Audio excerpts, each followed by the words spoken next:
Hey, it's Anthony Whitaker here, and welcome to today's episode of the Grow My Salon Business podcast. And whether this is your first time listening, or perhaps you are a regular die-hard listener that never misses an episode, either way, thank you very much for tuning in once again today.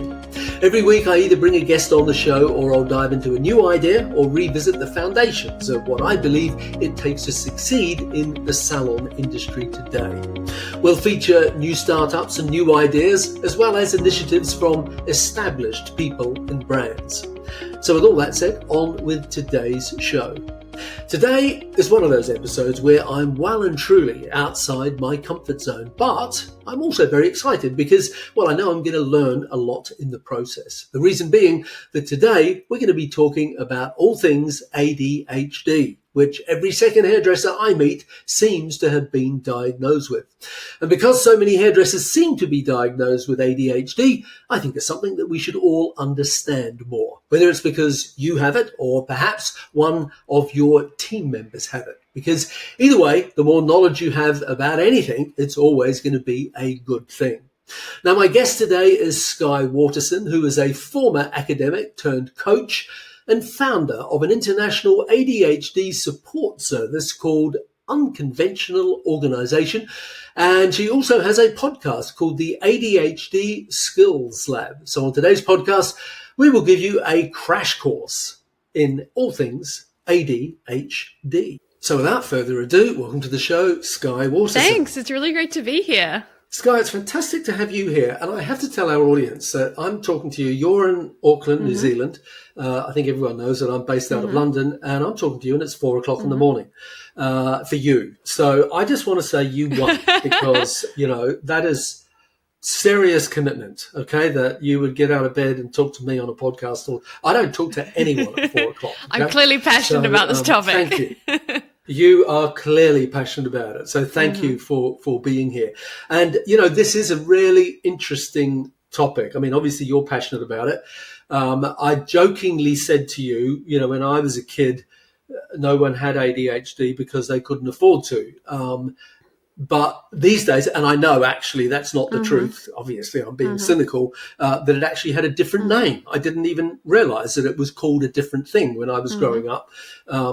I think most people just assumed you were a daydreamer, you know, and since, from what I read somewhere, since the late 80s, it's been given this name, and a lot of people are getting diagnosed. So that's one of the things we're going to talk about, because hairdressers, for whatever reason, and I'm sure you're going to tell me the reason, I'm sure we're going to uncover that, is that there seems to be an inordinate amount of hairdressers that are diagnosed with ADHD. Yeah. So when I came across you, I thought, oh my God, this is going to be perfect. You're just the person to talk about with it because this is your area of expertise. Yeah. So I've got way too many questions. I think I've already said that to you when we were sort of preparing, but I just figured a good place to start was to sort of ask you a really sort of, you know, 101 question, which is what causes it? What causes ADHD? Yeah, that's a great question. Now, first of all, I will say you're totally right. A lot of people are getting diagnosed. I would also say a lot of people aren't getting diagnosed, but are coming to supports like myself. About 50% of my clients now aren't diagnosed. They just resonate with the strategies and the symptoms. And, you know, in terms of what causes it, the truth is we still don't know. We know it's very genetic. Oh, okay. You know, it's very genetic. There's a lot of discussions, people talking about all kinds of different things. But in terms of what is causing it, it's you know, the feelings range somewhere between something in your gut and just how your family is wired. And I think, you know, when you think about the family side of it, the fact that it's very genetic is very interesting. Okay, so that was one of the things I was going to ask you. So there is a hereditary component to it. But to the point now where if you have it, they will, you know, likely look at your family and say, okay, it's not 100%, but it's very likely that somebody in your family has it as well. Yeah, okay. Well, my kids are grown adults. They've been telling me for ages I've got ADHD. I don't want to get diagnosed one way or the other for whatever reason. So it's interesting you said that 50% of your clients are more and more. Most of my clients, but they sort of resonate with it. Most of my clients are kind of 40s, sort of late 30s, 40s, 50s. And so for them, often it's like, I've gotten to this point in my life, I don't necessarily need the diagnosis, but I still struggle, especially if I'm running a salon. Yeah, exactly. Is it overdiagnosed? Because I meet so many people that it's like a badge of honor. Oh, I've got ADHD, like they sort of have to tell you. Yeah. And so I'm just wondering, is it something that's now overdiagnosed? It's gone from being underdiagnosed to completely overdiagnosed. I mean, I think this is a really complicated question because, and you guys will know this because you guys have had the BBC documentary, which is a whole thing, right? So it's in terms of diagnosis, I would say that it has been underdiagnosed because nobody knew, especially in women, right? They didn't know that somebody had ADHD. They were diagnosing them with other things. So for a lot of people, finding out that what they had was ADHD was a huge light bulb moment. It gave them so much information. In terms of the overdiagnosis conversation, there's a lot of conversation about who should diagnose, who gets to diagnose. I mean, the research I look at, they look at changes in your brain chemistry and they go, okay, well, this brain is operating differently from that one. Like, that's pretty clear indication that something is going on. I think the best example of this is actually, there was if you watch the BBC documentary about ADHD diagnosis, I think a lot of people did, there was an article that came out. We actually got to speak to the person who wrote the article with the doctor from the NHS, which is your guys' National Health Service. And I think the conversation that he had was, if somebody's paying $1,000 to get a diagnosis, they probably have something. So that would be my answer to that question, really, is that, is it overdiagnosed? Well, I think the understanding that people have different kinds of brains and they work differently and they need different kinds of ways of working is 100% not being overdiagnosed. That is a growing awareness that is becoming more and more important for everybody. In terms of who should diagnose and where, honestly, it's all over the map, all over the world. So I'm not going to get into that. Every country is having their own debate. Right. Okay. So I know that this is a real area of expertise of yours. I know that you were formerly an academic. Are you ever formally an academic? You came from that area. Feels like it's always very with me. well informed and educated. Yeah. And now you coach people. I'm correct in saying that, aren't I? On managing ADHD. Yeah. So obviously you are definitely the right person to be talking to. So what is the test? Like, how do you get tested when you go? Like, who diagnoses you? Is it a doctor or is it a psychiatrist? I mean, who does that diagnosis? Who diagnoses you is different in different countries, and also changing in different countries, having the debates. What it looks like is it's usually some kind of conversation. It can be other things. So sometimes people are looking at your childhood information. They might want to talk to parents or other people, look at your report cards, things like that. Very occasionally they'll scan your brain. But generally speaking, it's the DSM. So that's the Diagnostic Statistical Manual. And, not to get too boring, but it's a big book of all the kinds of different disorders that people can have. ADHD still falls into that category, and it has a lot of questions about, do you struggle to get up from, to stay seated in areas you shouldn't be moving around? Do you feel like you're driven by a motor? All of those kinds of questions. And then from there, what they're doing is they're going in and they're saying, okay, you meet this criteria for adults, for childhood, etc. And that's how you get your diagnosis. And a lot of it, and this is the conversation, is people say, well, that's the diagnostic criteria, but it still needs an expert to look at it and talk to you and all that kind of stuff. Yeah, okay.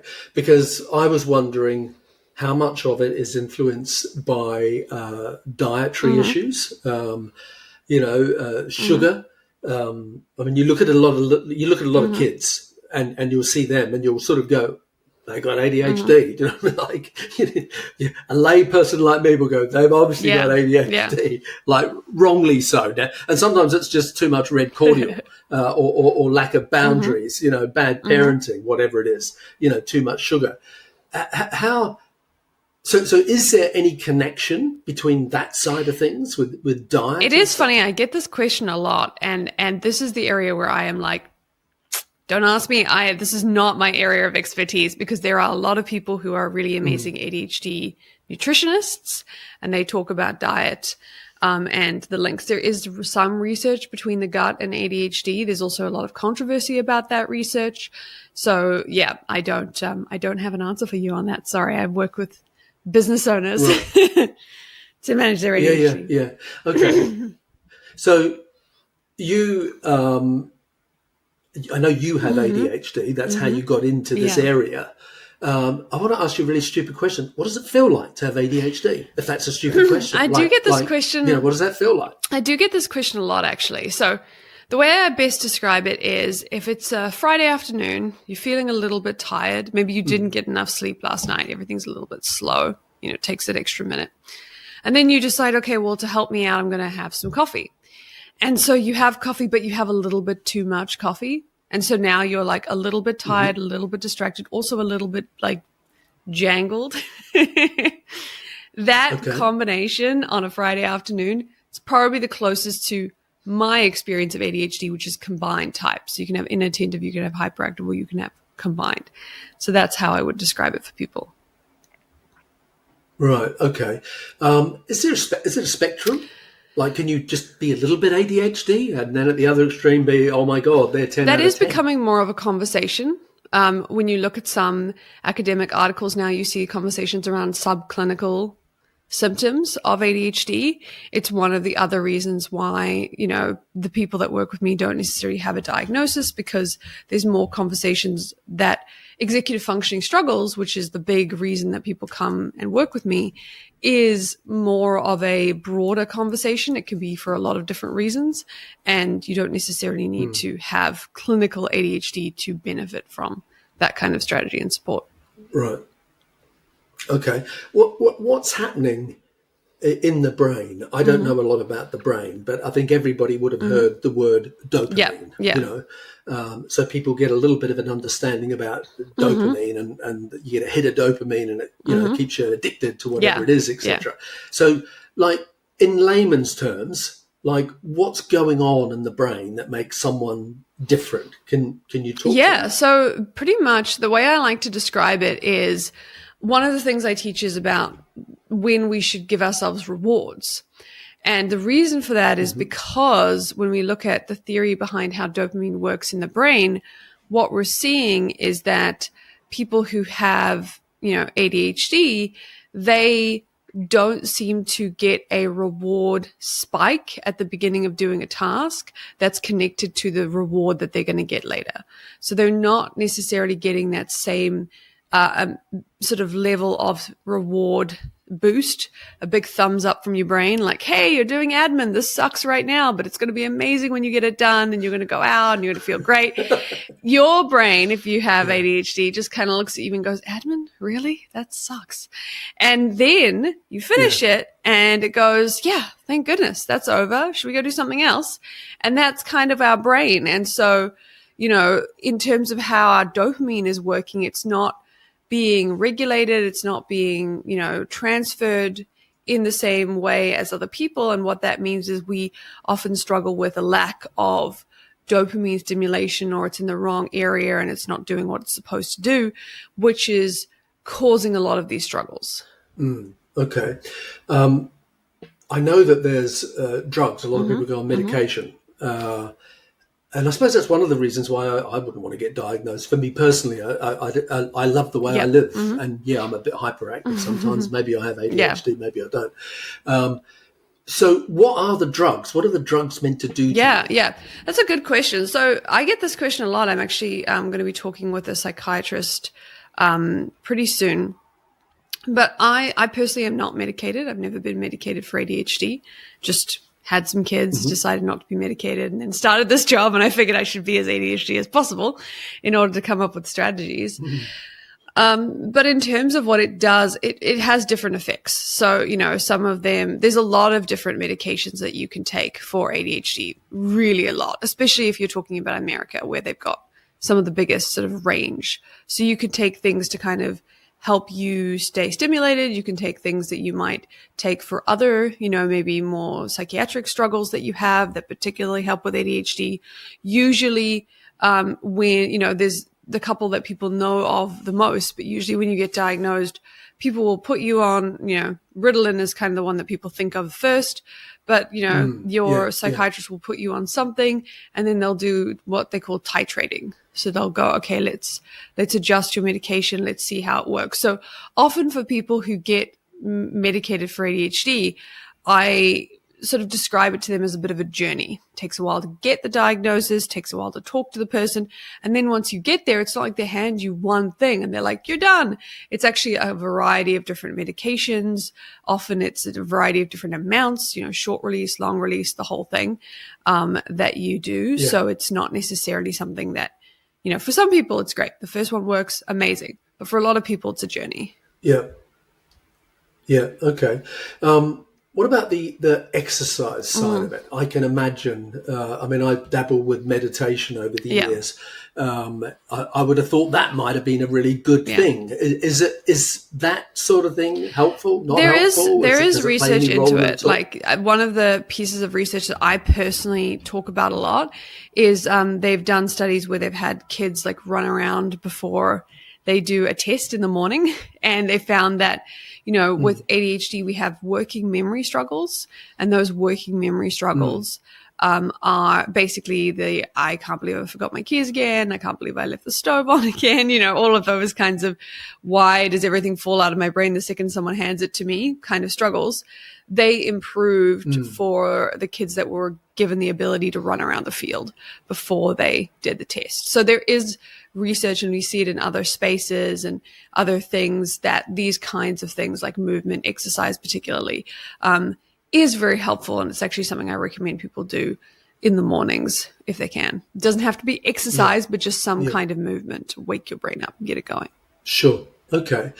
Why is it that I sort of opened with this at the beginning, that so many hairdressers seem to have ADHD? I mean, I'm sure that there's often different career groups that are, maybe people are drawn to that because this is the way they're wired. Can you talk to us about that? So generally speaking, people who have ADHD struggle the most in really highly structured environments, because the structure is often designed for people whose brains just work a different way. And so often people who have, ADHD or these ADHD symptoms will tend towards more entrepreneurial things. So there's a lot of research indicating people who are entrepreneurial are more likely to have ADHD. It makes a lot of sense. It's one of the reasons why I work with business owners, founders, people who run their own stuff. And so being a stylist or running a salon or being a hairdresser is a very often independent on some level business. You have the ability to join a salon, leave a salon. There's a lot more flexibility. You're also working with a client, and yes, they're giving you instructions, but at the end of the day, it's kind of your decision what their hair looks like on some level. So there is a level of, flexibility. And, I know that's funny because obviously you've been talking about flexibility and the importance of flexibility. But if you compare it to, say, a corporate job where you're pushing paper and you're doing something very, very, very by the book, it's a lot more flexible. It's also a lot busier. There's a lot of stuff going on. You can, do things. People are coming in. There's things happening. So these are all reasons why people with ADHD would gravitate towards it. Okay. So if you're a hairdresser, whether you're working for someone or a salon owner, either way, what are some of the things that in a working capacity during the day that they might want to put in place to make life easier for them and for everyone around them? It's a good question. I've actually worked with a couple of people in this space before. So there's three or four main struggles that we have. So the first one is struggling with working memory, which basically means you forget. You forget what you're supposed to be doing next. Someone says, "Oh, actually, can you change my next appointment to this time?" You say, "Yeah, whatever, it's fine," and then it just goes out of your head, or whatever you're supposed to do. That is the working memory struggle. The other one is the dopamine. So if it's boring, you get particularly bored, you can struggle with repetitive work. It's actually one of the reasons why I think people would do quite well in this environment. It's sort of a lot less boring than some other environments. And so, if it was a very slow day, if if the clients were the same clients with the same hairstyle, with the same thing, like that could be difficult. In terms of, the other ones, it's like transition times, which is quite interesting because I think hairdressers have to do a lot of that, talking about transitioning very, very quickly between one thing and another. Sometimes there can be a bleed effect. That's what we found with ADHD. These are kind of the main struggles that people come into. And then time blindness, which I'm sure we're going to talk about, which is, overestimating or underestimating how long things will take. So generally speaking, it's underestimating. If somebody says, how long is this going to take? And you don't have a really solid idea, generally speaking, we kind of just pluck something out of the air in terms of numbers. So these are all the big struggles that people will tend to come to me with. And as you can imagine, when you run a salon, this just escalates. This becomes a problem because now you're not just doing it for yourself, you're doing it for everybody else. And so, when I work with people, there's a tendency for people to go, I just want to do my own. I want to do it by myself. I'm going to ignore the fact that, forget the dreams I had of growing a salon. I'm just going to get back to it myself, or I'm going to, hire out chairs and I'm going to just not worry about it, not have a system. And so building those systems is really, really part of what I do and very important. Right. Okay. Because there's two different tracks here. My mind's going down. One of them is if you're an employer and you know that Skye's got ADHD, what should you factor into you as an employer with how you might treat her, respond to her, talk to her about things? Like what sort of things could I put in place to make her life easier and therefore the business easier? But then the flip side of the same question is, if you've got ADHD, what should you put in place to make sure that life runs better for you and everyone else around you, clients and other team members, etc.? Yeah, well, the answer is kind of the same because a lot of stuff that I teach so that people can use it for themselves. And so the first thing I would say is, if you do struggle with time, putting some kind of clock in your visual space and having a boss that allows you to do that, it can be very beautiful. There's a lot of really beautiful things. But if you could put it somewhere like on the mirror, somewhere that you can see, so that when you're cutting hair, you just have a sense of time. Because one of the things that we struggle with ADHD is, sure, you can look at your phone, but then you can look at your phone again and like half an hour could have gone by. We don't have a sense of time in the same way. Having something that shows you time passing can be very, very helpful. And again, it can be subtle. It doesn't have to be obvious. And then can be your next client. Can be your next client sat there waiting for you, giving you exactly. So if you can put something in the space that what we call externalizing time, you want to externalize time a little bit. That's particularly helpful. And then the other thing we want to talk about is, if you are the boss and you're working with people, really try this. I know how hard this is. Don't give them instructions as they're just wandering around the salon. It's really hard when you have ADHD. People will often say, okay, cool. Like, that's great. I've got it. Tuesday, Friday, I'll remember. And then it's gone. And so this is the problem with working memory. I see this all the time with people who have jobs that require being on their feet. There's not a lot of opportunity to write things down.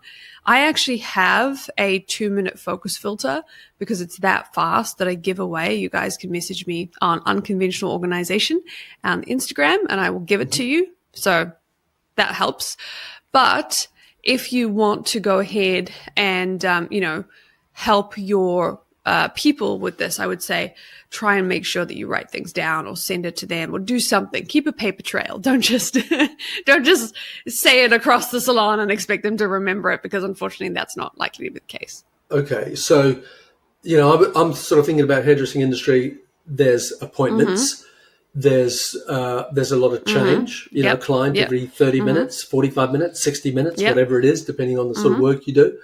So there's a lot of structure about your day.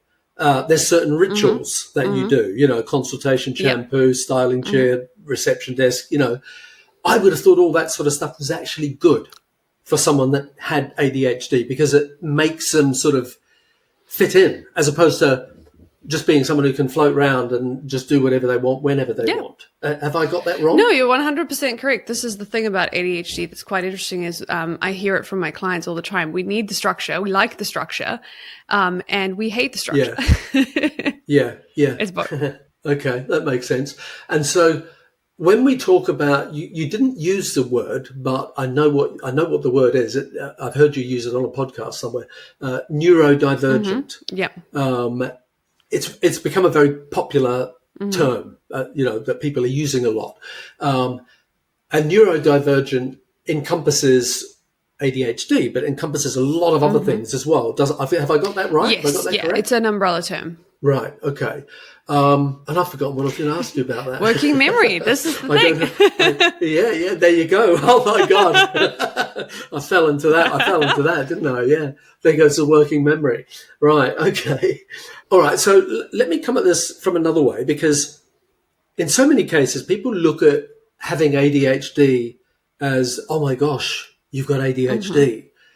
But in so many ways, there are people out there that have been phenomenally successful in life who happen to go, hey, I've got ADHD.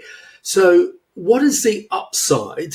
What are the gifts of having ADHD? Yeah, I love this question because I primarily work with people who have ADHD who want to 10x their growth and they want to do it without the chaos. Like that's what I do. And so I work with a lot of very, very successful people who have ADHD, and I work with a lot of people who are going to be successful as soon as they figure out how to reduce the chaos in their life. So, this is really important to understand the strengths. So one of the main strengths, there's a lot of, things people say, empathy, creativity. One of the biggest real strengths of ADHD that we see in the research is the ability to basically free associate. So they've done studies where, if you have to come up with ideas and you give it to people and you're like, here's the thing, come up with some ideas, people tend to iterate around the thing. They'll make slight adjustments to it. If you have ADHD, people are more likely to go, well, what about this? And what about this? And actually these two things connect in a way that we've never really thought about before. So that, really encompasses the problem solving, the creativity. People who have these brains are great to have in a crisis because they will come up with something that everyone will say, I've never thought about it like that before. If you have ADHD, you've probably been in a situation where people say, that's funny. I've never thought about it from that perspective before. And it's that difference that is a big benefit of ADHD. And also the tendency to take action is not always a bad thing. It does have positives as well. If you're in an environment where movement and action and not sticking around for too long is a positive thing because you need to move fast, like in, shifting with the times in terms of business. Yeah. Do things sort of, are they likely to pair up? So, for example, if you had ADHD, would it be quite a common thing that you might also have dyslexia, or is there no necessary connection? Yeah, there is. It is likely that you'll have a combination of things. And in fact, when I work with clients, it's with the assumption that we're potentially going to find something as we go. So whether it's dyslexia, dyscalculia, which is kind of math dyslexia, autism, spectrum, that kind of thing can be in there as well. It's all potentially part of it. And so a lot of times it's, when I'm working on, say, business structure, so I help business owners and I'll help them build their systems and their SOPs. I know that sucks, but we have a really fun way of doing it. Then there's often a discussion around how do you see things? How do you think? Because we might have some sensory processing disorder that you didn't even know you had. So we always kind of bring that conversation in as well. Yeah. Okay. I'm intrigued by that. I was talking to, I mentioned her, Hayley, before, Hayley Mears, and the podcast that I was listening to her on, and they were talking about the connection between perimenopause and ADHD, and that it was, am I correct in saying that more women are likely to have ADHD than men, or are they just more likely to be diagnosed at a later age? Yeah, they're more likely to be diagnosed at a later age. I'm actually going on a podcast in a couple of hours where we're talking about this exact research, and they've done a study in Sweden where they just study everybody. They have big populations. And they have, they've seen the diagnosis age is about 4 years older for people who get diagnosed with ADHD. So again, there is definitely a shift, and that is now, they used to be much, much older. Although I will say what I find personally is that, at least in my world, people who come to me, women get diagnosed later in life, men find out they have ADHD and come to me and say, don't tell anybody. So I think it's a little bit of both. Okay. Yeah. Okay. And so, I mean, menopause, perimenopause. I actually had a guest on the podcast, and I was so out of my depth talking about menopause with her, and that was interesting as well. And I was learning something, and I'm learning a lot today as well. And so I'm just thinking about, like perimenopause, menopause, but then you come out the other side of it. I'm just sort of wondering about, does that happen at all with ADHD? Like the fact that more women are diagnosed with it at the perimenopause stage, I'm assuming that means because they're sort of symptomatic or something. So when they've then gone through those changes in life and come out the other end of it, does sort of things find a better balance? This is a really I don't know if interesting question that is being very much discussed and has been discussed for a very long time, which is, do you outgrow it? Because when you were younger, back in the day, people assumed that when you were older, you outgrew it. The more what we're seeing now is that maybe for some people, but for a lot of people, it just changes form, it changes shape. They get better at managing it. So what tends to happen is certain things that happen in life will exacerbate ADHD struggles. So for a great example, very simple, if you are sleep deprived, you will struggle more with ADHD symptoms. There's a lot of things that could affect your executive functioning, make things harder for you, etc. Maybe they're adding to what was already there. It kind of makes it impossible, and that might be when you get diagnosed. A lot of times that happens to people. There's also times in your life where maybe you have relatively little responsibility, because a lot of responsibility, or maybe your job is a lot more flexible, a lot more supportive, and so the struggles that you have are less noticeable, and so maybe at this point you would not meet the criteria for ADHD. So it shifts in that way, but whether it's there or gone, that's a conversation that is still happening. Yeah, that's interesting. It goes back to that thing I asked you about, is it overdiagnosed? And yeah, I mean, again, there's no definitive answer.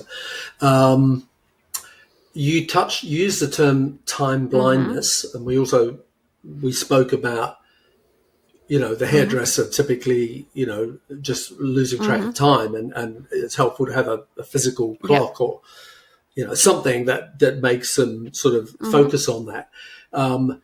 Time management's obviously a problem. I mean, if I'm a salon owner and I've got someone who says, I've got ADHD, I can't work to these appointments, I need to be treated differently to everybody else.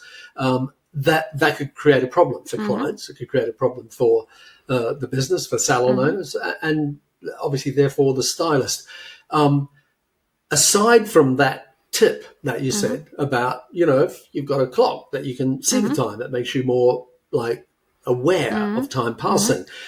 What other tips do you have for a hairdresser or salon owner? So meaning, they might be at the business side of it, or they might be a behind the chair person with 10 clients a day. What other tips are there that you could offer them? In terms of time blindness specifically? I suppose not necessarily, because actually I just glanced down at another question that I had there that could connect with this. And it's about, I think, and this could just be my perception, so if I get any of this wrong, please tell me. It's like people that have ADHD are a bit all over the place. Like, that's my perception. You're not, obviously, but a lot of them are. They're a bit all over the place. So I'm imagining that you might say something like, well, a busy environment is not necessarily good for someone with ADHD. A really pumping salon with loud music and lots of clients and a degree of chaos that sort of multi-sensory space is not actually ideal. Have I got that right actually or the wrong, opposite. or does it depend? So I would say, I mean, I have ADHD. I struggle with everything. I actually do a day in my life about once a week on Instagram where I'm like, I still struggle, guys. I just use my strategies. And, it's in terms of the environment, it's really about the ideal level of stimulation for you. So having loud music in a salon, that could be great. That could be, where they thrive, because often, having stimulation, having background noise, these things are very helpful if you have ADHD to keep you focused, as long as the music is good, right? And and then having a busy salon, if you have a system and you have a process and you're able to use that process, then it can be very good and very helpful. What happens and what is a big problem is that often the salon owner has ADHD symptoms. And so they haven't, or they don't know that they have a team that's often very neurodiverse. And so they haven't built the systems and structures to be sort of, what I call stretched and squished. They can like flex with the day. There's a thing of like, that's what happens. And if it doesn't happen, then you're just going to have to figure it out. And if you're in this figure it out space, things get really complicated, because then you have to use your working memory. You have to think on your feet in terms of executive functioning. Oh, well, this client moved and now I have this client and this time was 45 minutes, but now it's this many minutes and we didn't include any buffer time. And suddenly we're all in chaos. And that's where it gets really tricky. So if you have the systems and they're flexible, which is what I teach, they can flex with what you need, then you can have a really amazing salon and everybody loves it. Because actually, if you have ADHD, as particularly, hyperactive ADHD, being on your feet, doing things, being busy, having noise, having people, it's great. It's a great environment. Yeah. Okay. I'm thinking of the link again. A lot of people these days will talk about anxiety. Like there's a lot of people that are off work because they've got anxiety. That's a comparatively new thing, like in terms of, oh my gosh, they've got anxiety. I mean, mental health has become such a big thing in the last 10, 20 years, which is great. I hope no one thinks that I'm being cynical about that or whatever. I'm sure some people, like anything, take advantage of that and go, oh, I've got anxiety, I can't come to work today.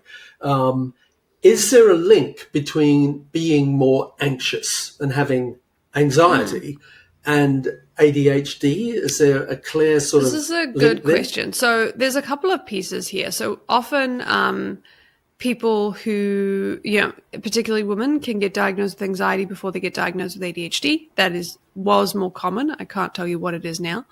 But also, if you don't have systems in place and you're flying by the seat of your pants and you're always kind of behind and you don't know how you're going to get things together, you're going to be more anxious. So often when people come to me and they say, I struggle with anxiety, I say, okay, I'm not a therapist, so we're not going to do that. We actually often put little things in boxes labeled for the therapist, and we give it to the therapist, which is great. But I can help you build systems that will help your life feel organized and like it's not in chaos.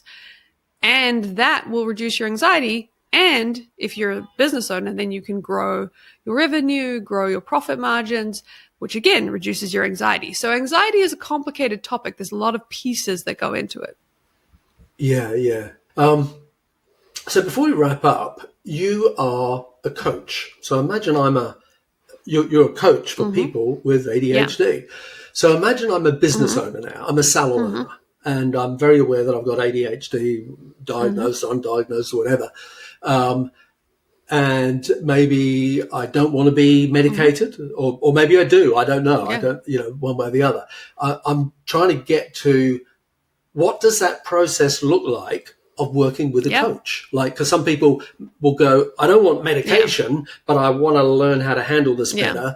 So that sounds like what a coach would do. So just talk us through, what does that sort of typically look like if you were working with a salon? Definitely. And I think as an ADHD business strategist particularly, it's a little bit different, because what I'll do is I'll come in and I will help you, first of all, go from overwhelmed to focused for yourself. So we have a couple of strategies. We've got the prioritization filter, the 2-minute focus formula, which, as I said, you could just DM me on Instagram and I'll give that to you because I don't think anyone should be overwhelmed. Mm-hmm. And then from there, we're going, okay, I know what I need to do. Then we're looking at your 80-20. We're saying, okay, what is the thing that you actually need to do that's actually going to help you grow? That you know, the 20% that's going to get you that 80% return. So often we're not doing it. We'll talk about why in a second. But from there, we go in, okay, let's look at, you know, I know what my urgent things are. I know what my important things are. I've kind of cleared that mess. I know what I need to be doing, but I don't want to do it. And that's often a sticking point for a lot of people. I know I have to hire somebody. I know I have to build my systems up better. I don't want to do it. From there, that's where we're looking at and we're going, okay, let's look at the 3 reasons why you don't do something. It's too boring. We talked about it at the beginning, you know, ADHD, dopamine. I don't want to do that. So we talk about where to adjust your dopamine levels, where to add sensory supports, all those kinds of things that we talk about to boost your dopamine. You know, it's too confusing, working memory. We talk about that, how to unblock that. Or it's emotionally a bit vulnerable. Last time I did that, somebody rejected me. It didn't feel good. We talk about how to manage that. To get you to a place where, and I've done this for many, many years, you are doing something you didn't want to do at all in about 15 to 20 minutes. So that kind of helps a lot. And then from there, we go into how do we give you more time? Because everybody's busy. How do we give you more time? And we build systems to help you see your business, see your team, build leadership. And then from there, we go into how to create consistent revenue with a matrix and a couple of other pieces. I always say I'm not going to give you 100 tips. I'm just going to give you 3 systems, 6 routines, and you're done. And we work those, we build those. It's all based on research, and that's what I do. Great. Okay. Well, that sounds really interesting. Do you know what? I sort of covered off all the stuff. You had really good, concise, to the point answers, and I think I've sort of covered off, merged some of them together. But that was really interesting. I've learned a lot. Now, I know you mentioned a couple of things. I'm going to put the links in the show notes for the podcast. Whereabouts can people connect with you on Instagram or other social media channels? So you can find me at unconventionalorganisation.com. You can also find my podcast there, the ADHD Skills Lab. We go through all of the research if you want more of that. And if you want to learn how to focus when everything feels like it's on fire, you can just DM me Salon at Unconventional Organisation on Instagram, and we will give you that focus filter to help you get started. Great. Okay. All right. Well, listen, I will put those links in the show notes for the website. So if you're listening to this, go there and make sure you grab them. And if you've been listening to this podcast with Skye Waterson and have enjoyed it, then do me a favor and share it with people who you know would very definitely enjoy it or benefit from it as well. And while you're doing that, don't forget to subscribe and leave us a rating and review on the Apple Podcast app. So to wrap up, Skye, thank you so much. 4 o'clock in the morning. That's it's actually quite normal for me. I work with a lot of people in the US, so. Right, okay. But I appreciate it. I don't know how you do that one. I don't know how you can talk at that time of the day. That's the real issue for me. I can be awake, but I can't be awake. Yeah, and, usually I start work at 5, so I've gone an hour earlier for this podcast. Well, I'll let you go and have your coffee break now. Ignore the coffee. Thank you very much for being on this week's episode of the Grow My Salon Business Podcast. You're very welcome. Thank you so much for having me. Cheers. Thanks.